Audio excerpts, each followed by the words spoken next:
I was a pretty hotshot composer in New York in those days, and I ran into Bob Costello, who was a friend. Bob Costello was about to produce Dark Shadows, and he said, "Hey, Cobert, I've got a new show going on in the air. Are you interested in doing it?" I said, "Well, I'd like to meet the producer and read the script and talk to him, see what's going on." So I went up to Dan's office, and Dan and Bob were there, and I immediately liked Dan. He's a completely different type from the people that a spark happened. And we talked about it a little bit, and he gave me the script, and he gave me his ideas, and I went home and read the script, and it smelled hit to me. It really smelled hit. I came back and said, "Okay, I'd like to do it." And he said, "Fine, you're hired." And that was it. That's what the relationship has been. Just absolutely 1, 2, 3, 4, 5, 6, 7, 8, 9, 10. And from that point on, he said, "Well, how am I going to hear the music?" And I said, "Well, you're not going to hear the music. You're not going to hear the music until you've already paid for it and it's already been recorded." And he said, "Well, what happens if I don't like it?" And I said, "Well, tough. You're stuck if you don't like it. That's the way these things work." So he said, "Fine, okay, let's proceed on that basis." And he said, "But I'd like to hear the theme." I said, "Well, I don't have a theme yet. I just read the script."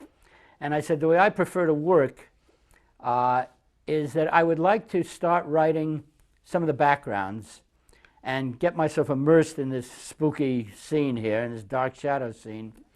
And at that point, a theme will come to me." And sure enough, "Is that okay with you, Dan? And then I'll come up and I'll do the theme for you." And he said, "Yeah, that's fine. Anything you want to do." He was very reasonable in those days.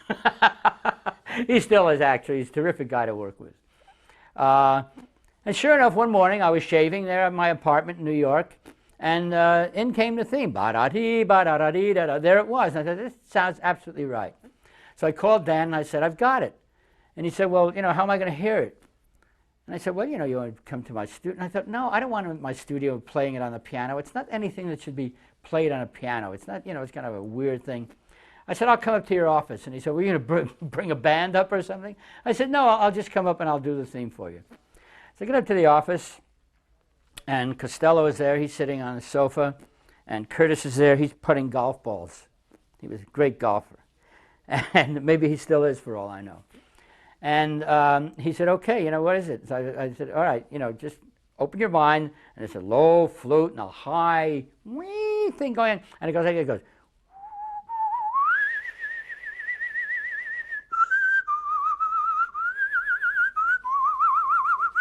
And I'm shaking my head around doing all this number, and he looks at me and his eyes light up. He says, I love it, it's sensational, it's great, blah, blah, blah, blah, blah. So that was the theme with Dark Shadows, and that was how I got involved. And, now, what is it, 25 years later, 30 years later, 190 years later, whatever it is. I did a movie with Dan called Dr. Jekyll and Mr. Hyde. And there was a spot there where I needed a tune, which I thought to myself, this is the spot where if this were a feature film, I'd write the hit song. And I wrote Quentin's theme. This is before it was Quentin's theme. It was just, a piece of music that was used at that point. And about 3 or 4 months after that, excuse me, Dan called me and said, "Kobe, you got to come down to the office. We got a new spook coming onto the show, and I want to discuss a piece of music for him." I said, "Okay," and I got down to the office, and he started describing it to me. He said his name is Quentin, and he appears first to everybody out of an 1890 out of an old phonograph record, era about 1890, right at the beginning of the phonograph era. And I didn't particularly want to write anything for something like that because it sounded very corny to me. And I suddenly thought of this tune that I had done for Jekyll and Hyde.